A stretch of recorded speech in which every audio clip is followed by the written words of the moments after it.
Et le musée de l'Élysée, eh bien, il fait carton plein depuis son ouverture au début de l'été. Vous êtes en effet nombreux à vouloir en savoir plus sur les coulisses du palais. Le problème, c'est que la résidence du président ne se visite pas, ou alors seulement pendant les journées du patrimoine.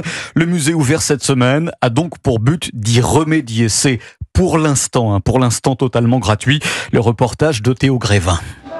Une torche olympique offerte par le président chinois, un dessin dédicacé du créateur du manga One Piece. Les cadeaux d'État sont exposés dans une vitrine du nouveau musée, tout comme le service de vaisselle choisi par chaque président.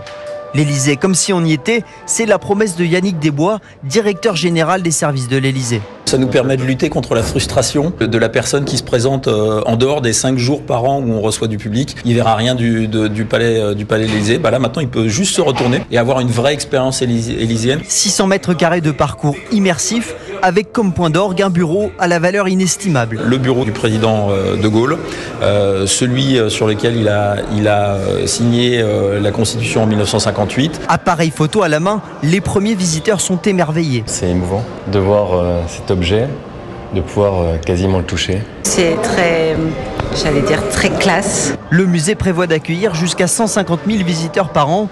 Il restera gratuit et sans réservation jusqu'à la fin des Jeux Olympiques. Théo Grévin.